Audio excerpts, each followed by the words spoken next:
이번 영상은 수급 매매 시 주의점에 대해서 알려드리도록 하겠습니다. 그 전에 요즘에 토론 게시판을 보냐는 질문들을 많이 받았습니다. 네이버 증권 게시판이나 카카오톡 등 다양한 주식 커뮤니티 공간들이 있는데 이 공간들은 그냥 편하게 주식을 이야기할 수 있는 곳이고 다른 사람들의 의견이 궁금하기도 하기 때문에 저도 자주 들리는 편입니다. 절대 매수, 매도 의견은 듣지 마시고 본인의 원칙으로 판단하시기 바랍니다. 토론 게시판이 도움이 되는 것은 내가 가진 종목이 갑자기 공시가 올라왔을 때, 내가 그 공시를 못 봤을 때, 그러면은 게시판에서 뭐 공시가 올라왔다, 무슨 소식이 올라왔다, 이런 식으로 글이 올라오게 되는데 그 부분은 제가 놓친 공시도 있을 수 있기 때문에 그걸 확인할 수 있어서 도움이 됩니다.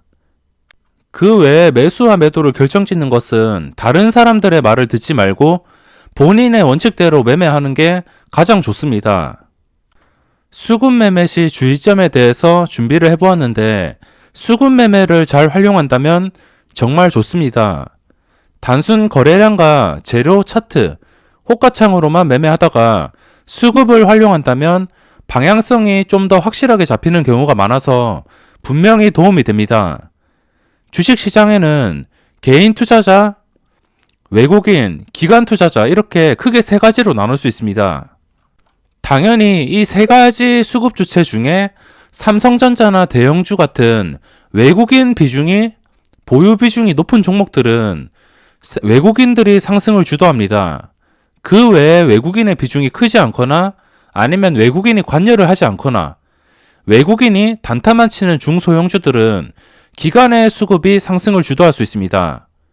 이런 식으로 ITM 반도체도 시가총액이 크긴 하지만 외국인이 관여를 하고 있지 않습니다.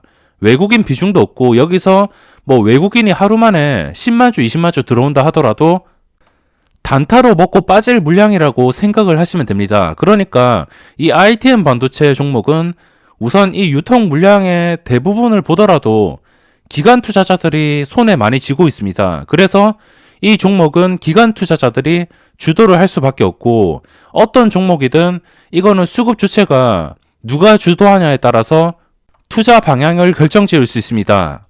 물론 외국인과 기관의 수급이 없어도 이런 식으로 급등하는 종목들이 많습니다. 급등률만 비교를 한다면은 외국인과 기관의 수급이 관여 안 하는 종목들, 그러니까 일반적인 이런 수급에 잡히지 않는 세력들, 그 세력들이 상승률은 훨씬 높습니다. 외국인과 기관이 관여한다면 뭐 단기간에는 오르겠지만 잘못 따라 샀다가는 그대로 물려버릴 수가 있습니다. 그래서 수급 매매 시 주의점에 대해서 말씀드리는데 외국인들은 함정이 너무 많아서 무작정 따라다니다가는 수익은커녕 손실만 커지고, 그리고 반대로 기관만 따라다닌다면 이미 기관의 수급을 확인하는 순간 고점이기 때문에 그 수급이 지속되지 않는다면 그대로 고점에 물려버리면서 거래량이 뚝 끊기고 손해를 입을 수가 있습니다. 게다가 숏 커버링 같은 일회성 매수들도 상당히 많고 하루 이틀 사다가 바로 끊어버리는 순간 그대로 고점에 물리는 것이기 때문에 부담이 상당히 큽니다. 수급 매매를 할 때도 거래량을 보는 것은 필수라고 생각합니다. 거래량이 없는데 외국인과 기관의 수급이 들어와봤자 확실한 상승을 기대하기는 힘듭니다. 제가 주식을 하면서 수급이나 호가창이나 그리고 뭐 차트나 속임수를 100% 믿지는 않습니다. 하지만 거래량은 정말 확신합니다. 거래량은 속이기 힘들기 때문에 저에게는 거래량이 1순위라고 할 수 있습니다. 이번 영상은 외국인과 기관의 수급을 이용하면 분명히 그 주식의 상승과 하락에 예측에 도움이 된다는 것이지만 무조건 100% 믿으면 안 된다는 점이고, 그리고 외국인과 기관의 평균 단가에 대해서 계산을 해봤자 소용이 없다는 것입니다. 주식이 단순하게 생각하고 매매해야지 더 쉬운 건 맞다고 생각하지만 너무 단순해 버려진다면 그 믿음 때문에 손실에서 벗어날 수 없다고 생각합니다. 어떤 종목에서 외국인과 기관이 갑자기 들어오면은 개인 투자자들은 무조건 좋다고 생각을 하고 따라 붙거나 평균 단가를 계산하면서 외국인과 기관은 뭐 여기서 들어왔다면은 이 자리는 무조건 지켜주거나 손실을 보지 않겠다 이렇게 생각을 하는 경우가 많습니다. 개인 투자자들은 설마 외국인이 손해를 보겠어? 기관들이 손해를 보겠어? 이런 식으로 생각을 하면서 무조건 믿고 버티게 됩니다. 근데 주가는 거래량을 잃고선 계속 떨어지게 됩니다. 어차피 외국인이나 기관이나 일반인들한테 투자받은 돈으로 투자하는 경우가 많기 때문에 무조건 믿을 수는 없고 그들도 사람이기 때문에 투자에 100% 성공하지 못하며 수익률도 그렇게 생각보다 높지 않습니다. 그래서 무조건 외국인과 기관을 믿다가는 그대로 손해를 입을 수밖에 없기 때문에 평균 단가만 믿고선 버티거나 주가가 떨어진다고 이 자리에서 외국인이 들어왔으니까 언젠가는 다시 반등해주겠지, 이렇게 생각하시는 것은 피하셔야 됩니다. 그럼 어떤 경우에 믿어야 되냐? 당연히 수급이 들어오면 좋으며 들어온 뒤에 거래량과 추세가 살아있을 때입니다.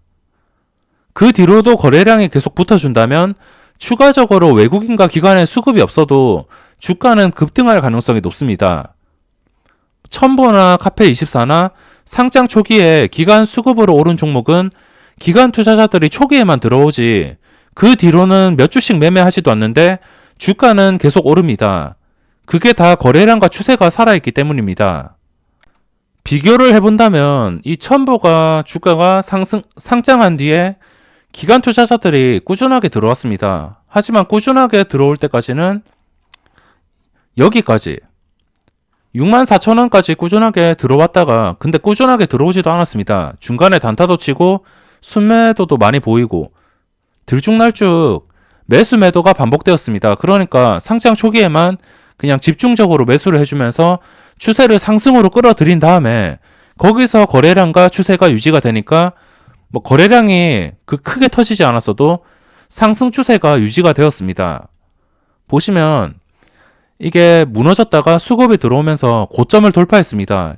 일단 고점을 돌파했다는 것 자체가 추세를 상승으로 올려놓은 것이기 때문에 여기서 들어왔던 기관들이 더 관여를 하지 않았는데도 주가는 이 6만원대에서 88,000원까지 수급 상태를 보시면은 그 뒤로 매도가 많이 나왔습니다. 매도가 나오는 와중에도 주가는 8만원까지 계속 오릅니다.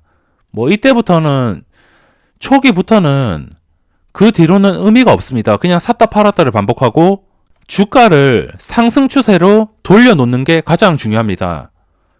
어떤 종목이든 상장하고 일단 수급 주체가 들어와서 그냥 단기간에 먹고 빠지는 게 아니고 상승 추세를 완전히 이렇게 돌려놓은 다음에 그 뒤에 나가도 상관없습니다. 카페24도 보면은 초반에 기관들이 작정하고 들어와서 추세를 상승으로 돌려놓습니다. 그리고 주가가 잠시 빠졌다가 초기에 잠깐 빠졌다가 계속 빠집니다. 기관들이 들어와도 주가는 계속 빠지고 하지만 어느 순간 이 처음 고점을 뚫고 상장하고 이렇게 내려갔다가 처음 고점을 뚫어준 순간부터 그 뒤로는 상승 추세가 유지되면서 수급이 추가적으로 붙지 않더라도 주가는 오르게 됩니다. 기관은 장 초반에만 들어왔지 그 뒤로부터는 계속 나갑니다. 그런데도 주가는 이 10만원대에서 20만원까지. 지금 ITM 반도체도 비슷하다고 볼 수 있습니다. 이 첨보와 그리고 카페24랑 비슷하고 뭐 당장에 기관의 매도가 나왔지만 첨보나 카페24처럼 충분하게 꾸준히 우상향이 나올 수 있는 자격이 있는 종목이고 여기서 당연히 수급이 들어온다면 좋지만은 안 들어와도 상관없습니다. 어차피 이 종목이 오르기 위해서는 지금 상태에서 거래량은 필수. 근데 갑자기 거래량이 하락하던 둘째 날처럼 뚝 끊겨버린다면 주가는 당연히 하락할 수밖에 없습니다. 둘째 날의 거래량이 최저치인 90만 주인데 다시 이 100만 주 이하로 거래량이 뚝 끊겨버린다면 주가는 당연히 이 거래량이 없으면은 올려주는 세력들이 그 거래량이 없는 날은 올려줄 의지가 없다는 뜻이고 그 올려줄 의지가 없으면은 당연히 개인 투자자들과 뭐 투자를 했던 사람들이 나가면서 아니면 수익 실현을 하면서 주가가 자연스럽게 빠질 수밖에 없습니다. 이때 중요한 것은 거래량이 끊겨도 추세가 상승 추세로 유지되냐, 이게 가장 중요합니다. 어차피 수급은 단기적인 변동성을 유발하는 재료지 상승 추세로 주가가 계속 유지된다면 그 뒤부터는 거래량과 추세만으로 대응하는 게 답이라고 생각합니다. 수급이 좋지만 100% 의존하다가는 뒤통수를 맞을 수 있고, 수급에 의존한 종목은 거래량이 끊기는 순간 아니면은 그 수급 주체가 끊기는 순간, 그때부터는 주가가 순식간에 폭락합니다. 하루 만에 마이너스 5%, 10% 장대 음봉이 안 나오겠지만 거래량과 수급 주체가 뚝 끊겨버린다면 하루에 2, 3%씩 꾸준하게 떨어지다가 그 2, 3%가 모여서 순식간에 마이너스 10%까지 장대 음봉이 나올 수 있습니다. 이 수급 주체가 이렇게 높게 샀는데 설마 손해보겠어 이런 생각을 하다가는 희망 고문만 당하면서 장기적으로 물려버릴 수가 있습니다. 수급 매매 시 주의점에 대해서 알아뒀는데 장점을 잘 활용한다면 앞으로 주가의 방향을 예측하는데 큰 도움을 주는 게 수급입니다. 아무래도 시장에서 수급 때문에 기대 매수세가 들어오면서 자연스럽게 상승 추세가 유지된다면 그 뒤로도 급등이 나올 확률이 더 커지기 때문에 이거를 최대 장점이라고 할 수 있습니다. 반대로 주의점은 이거를 이용해서 개인 투자자들을 고점에 낚아버리거나 특히나 검문머리 외국인, 기관도 요즘에 그렇습니다. 하루 이틀 들어오고 그냥 개인 투자자들을 고점에 낚아서 그 뒤로 주가가 폭락하는 그런 패턴들도 상당히 많습니다. 함정도 많기 때문에 잘 알아보시고 투자하는 게 좋습니다. 수급에 대한 강의는 꾸준하게 영상을 올려드리도록 하겠습니다.